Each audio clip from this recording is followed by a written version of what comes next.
Assalamualaikum Tuan Goku. Sila teruskan Tuan Goku. Saya sebenarnya berminat lah tentang tajuk kita apa Tuan Kilas punya ni kan, The Tree kan, pokok kan. Saya betul-betul berminat lah. Dia tentang pokok, tentang apa, tentang sistem ke apa tu Tuan Kilas?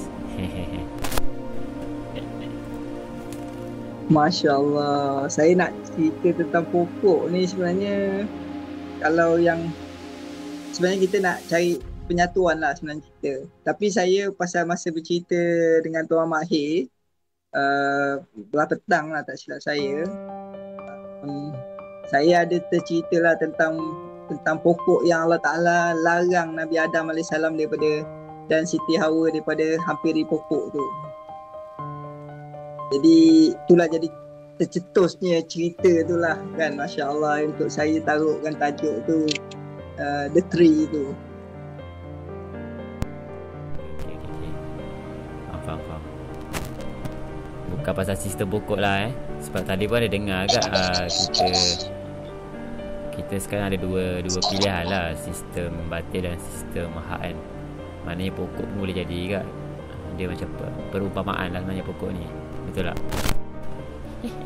Pokok tu sebenarnya yang saya nak rujuk sebenarnya, pokok tu walaupun pada masa Nabi Adam AS ialah pokok yang Allah Ta'ala mungkin beritahu dalam bentuk metafor kan. Kita kena analisa lah. Mungkin ada orang alim ulama' boleh jelaskan. Saya segan nak cerita dalam ni apa sebenarnya yang tentang pokok yang saya faham tentang pokok Nabi Adam AS tu kan. Pokok tu Allah Ta'ala beritahu jangan kamu hampiri kan.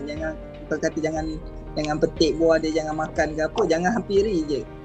Tapi perkara tu pula perkara yang berlaku di dalam syurga kan. Jadi kalau saya nak cerita detail, saya rasa saya ambil metafor dia sajalah. Keadaan kita sekarang, kita kena ada kita nampak sekarang pokok yang di hadapan tu Allah Ta'ala dah beritahu jangan pergi hampiri.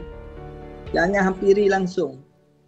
Bukan kata ambil daripada pokok tu, ambil daripada buah-buah yang hasil daripada pokok tu, jangan hampiri langsung. Jadi pokok tu ialah sistem yang sekarang ni lah yang kita nampak lah, memang sistem ni lah sebenarnya yang terlarang tu. Kita tak boleh gunakan pun benda ni. Jadi sekarang ni kita, Allah Ta'ala olehkan kita kat atas muka bumi, jadi metafor je kita boleh tinggalkan benda tu. Sebab perkara tu perkara yang kita tak tahu ataupun kita tak sedar. Sebab kita lahir di dalam keadaan pokok tu dah tumbuh besar dan dah melibatkan semua. Sehingga kan kita tengok pandemik ni dia melibatkan global kan. The whole globe, semua orang bagi saya lah terkena dia punya tipuan, ataupun at least terkena tempias tipuan. Untuk cakap secara jujurnya, pada masa mula-mula dia orang saya nampak video-video orang tombang daripada China ni. Masa tu the first thing come dekat kepala otak saya ialah ini ialah serangan bioweapon. Itu yang pertama sekali. Kita jadi takut, saya sendiri jadi takut kan, nak pegang apa-apa pun jadi berhati-hati. Tapi once berlarutan dalam masa 2 minggu tu, kita dah mula research, dah boleh dengar daripada banyak tempat lah, dah keluarkan benda tu.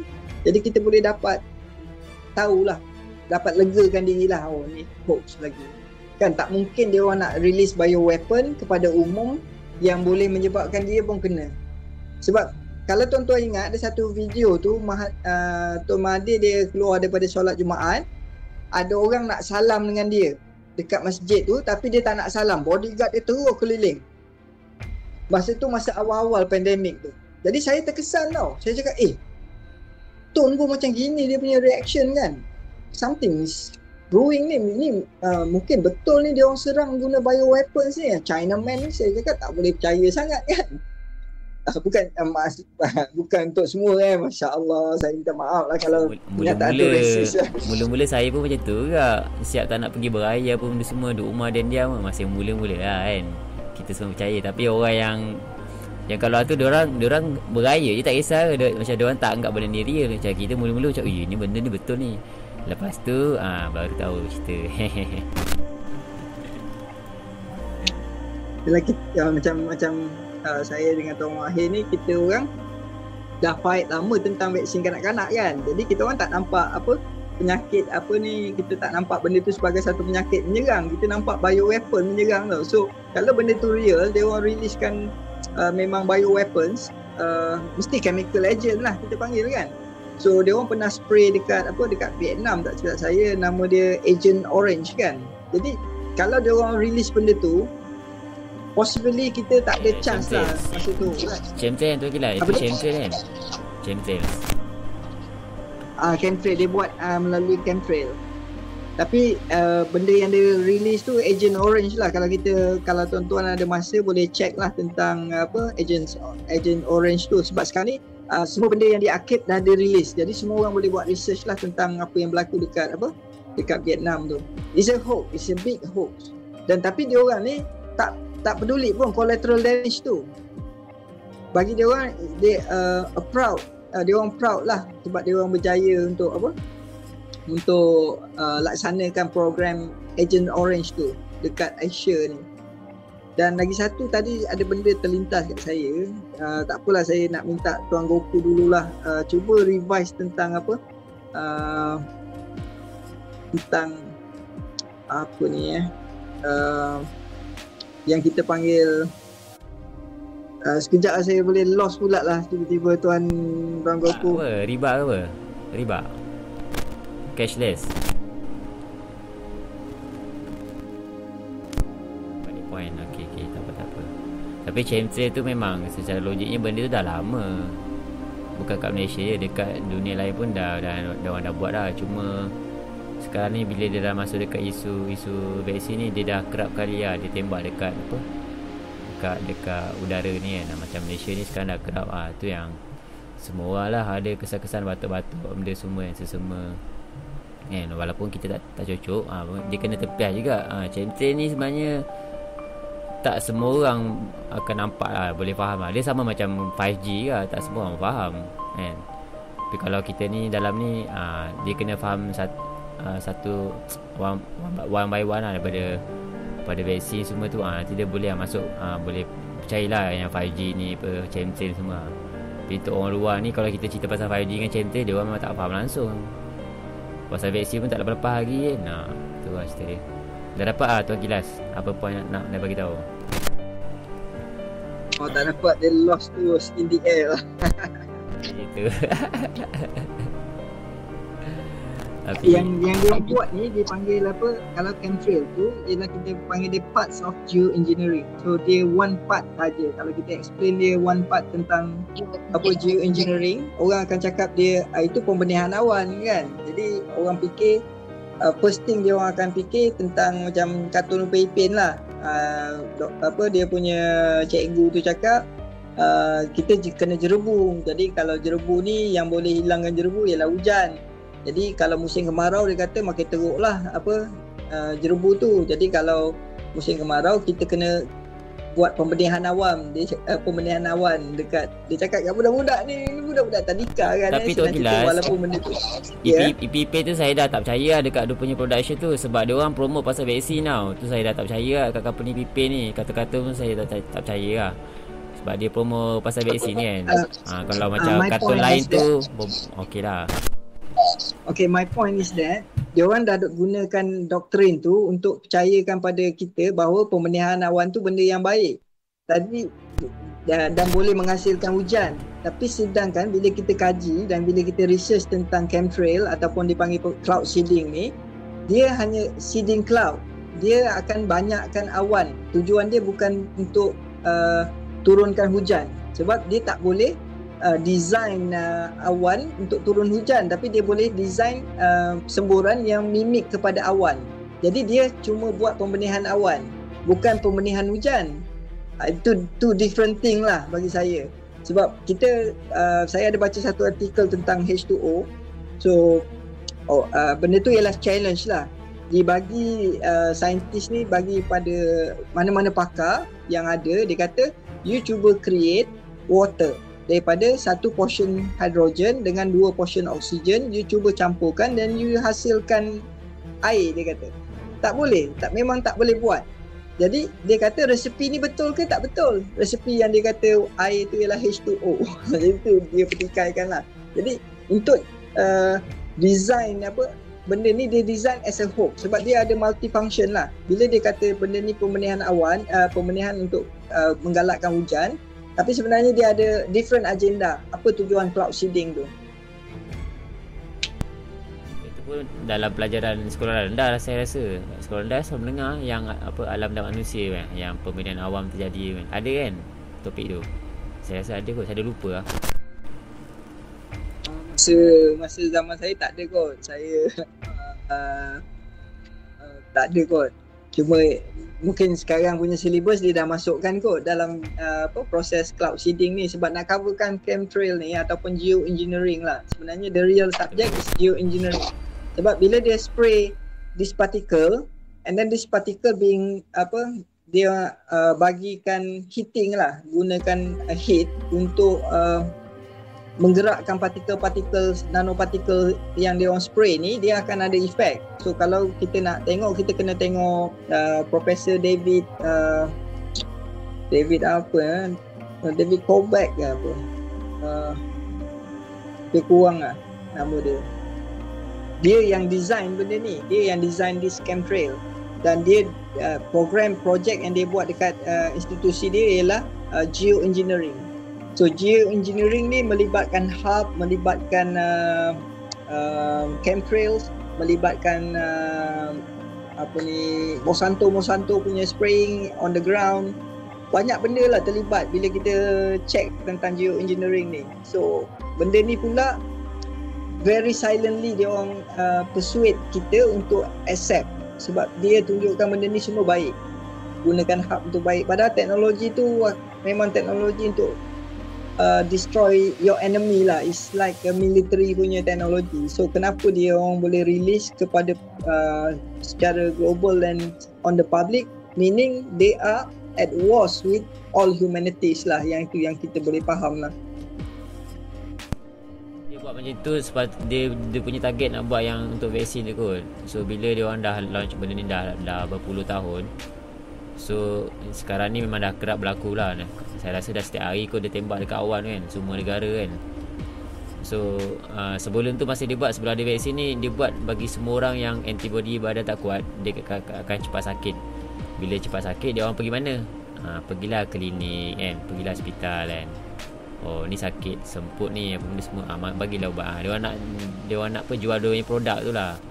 Tapi sekarang dah kerap berlaku ni.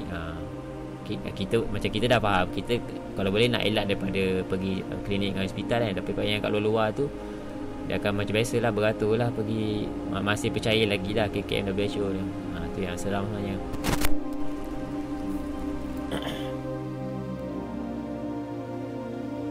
Okay, saya dah ingat nama profesor tu, Profesor David Keith. So kalau siapa-siapa boleh search dia punya video. Tak silap saya kat YouTube pun ada, tapi tak berapa clear lah message dia. Tapi kalau boleh search video macam dia punya interview dengan Stephen Colbert, dan boleh dapat review lah tentang apa yang dia buat tu. Dan kalau specifically on chemtrails, dia kata tujuan dia ialah untuk dia cover dengan climate changes lah kan. So it's all included lah. So dia kata bila dia spray, setiap tahun akan ada 10% kematian, dia kata, akibat daripada dia spray ni. So setiap tahun pula dia akan increase jumlah yang dia nak spray ni. Dan dia beritahu juga dalam interview tu, dia kata orang ataupun kanak-kanak ataupun orang yang boleh beradaptasi kepada benda ni, dia akan survive. Maksudnya sistem tubuh badan orang tu akan adapt to this environment, especially kalau dia ada counter dengan suplemen dan sebagainya lah untuk jaga pemakanan dia akan boleh adapt to this kind of environment. So tapi orang yang macam Tuan Goku kata tadi, yang low dia punya immunity badan, especially orang-orang yang dah divaksin banyak lah, especially kanak-kanak yang dah divaksin dengan macam-macam ni, dia akan bertambah-tambah penyakit dia. Dia akan increase day by day akibat daripada dia punya inhalation daripada udara yang dia orang spray ni lah. Because what they spray, this very nanoparticulates punya barang kan. Even di mata kita kalau boleh nampak tak apa ni, mata kita langsung tak boleh nampak sebenarnya. Bila dia kumpul tu, masa dia spray yang pertama tu kita nampak. Of course bila dia dah dah terlalu banyak, dia akan jadi dust particle tu, kita tak nampak langsung sebenarnya lah. But basically tak ada hari yang clear day. Every day memang ada spray ni, because dia dah buat globally lah. Dalam tu ada apa tu apa tu yang dalam vaksin tu, apa nama itu, yang gerak-gerak halus tu, warna hitam tu. Apa nama dia? Apa nama? Graphene oxide. Saya rasa dalam tu ada sekali graphene oxide tu, saya rasa. Betul tak? Maybe saya pun cuma dalam research yang dah pernah dibuat, ini research dululah, maksudnya sebelum kita tahu tentang graphene oxide digunakan dalam vaksin kan orang yang buat research tentang geoengineering beritahu 3 main ingredient dia ialah barium, strontium dengan aluminium. So all these 3 ingredient pula dia gunakan dalam saiz nanoparticulates yang lebih daripada dust particulate tau. Dia bukan standard dust, dia memang nanoparticulate standard macam graphene oxide dalam air tu tadilah, kita tak boleh nampak dia. And 3 barang ni pun dah cukup dah untuk rosakkan alam ni. Dia akan impact the environment slowly. Bit by bit air akan rosak, erosion tanah akan mudah berlaku sebab benda yang masuk dalam tanah ni akan mengubah ekosistem kat dalam tanah. Umpamanya cacing atau binatang-binatang yang duduk dalam tanah, benda-benda halus, benda-benda yang kita tak nampak kan. Dan dia akan bunuh benda-benda ni dulu tau. So the land become bukan fertile lagi, dia dah akan jadi futile. Tanah tu akan jadi mudah jadi bencana lah. Dia tak subur lah macam yes. Macam tanaman-tanaman yang normal sepatutnya tak payah nak kena diracunkan, tapi kan sekarang dia orang pakai racun untuk nak bagi dia kekal, nampak cantik kan. Benda-benda macam tu lah. Senang cakap, dia orang ni tembak racun lah sebenarnya kat udara, itu je. Dan lagi satu, dalam segi benda yang dia kata, ini dia orang cerita lah, profesor tu sendiri kata, apa yang dia buat, chemtrails ni dia mimik letusan gunung berapi. Sebab dia ambil teori ni, dia kata berlakunya ice age ialah semua gunung berapi meletup serentak. Jadi bumi tu diliputi oleh sulfuric acid. So sulfuric acid ni yang daripada volcano ni, dia akan menyebabkan reflektif kepada sunlight dan dia akan cool down the earth. Dia punya sifat dia. Bumi akan jadi sejuk, jadi berlakulah ice age tu. Jadi dia nak gunakan benda yang sama untuk counter dia punya hoax lah, which is climate changes kan. Dia kata bumi ni makin panas, dia kata kan dan kita pun rasa sebenarnya makin panas, tapi akibat daripada chemtrail. Sebab chemtrail yang dia buat ni hanya mimik sulfuric acid, tapi benda yang dia letak tu, 3 barang ni akan menyebabkan kita duduk macam dalam oven. Dia akan reflect the sunlight, of course, that is the first thing. Kita akan lash sun, cahaya akan masuk, tapi at the same time dia akan simpan haba yang dikeluarkan oleh bumi dan haba yang melekat kepada particulates ni. So basically kita duduk di dalam microwave oven lah, but in a bigger scale lah, macam tu lah lebih kurang.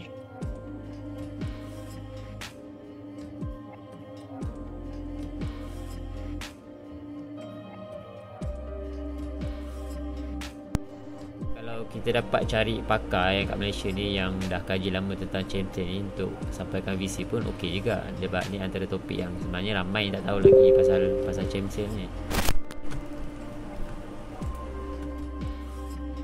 Itu ada cadangan ke siapa-siapa ke, boleh kita invite, insyaAllah terbaik tu.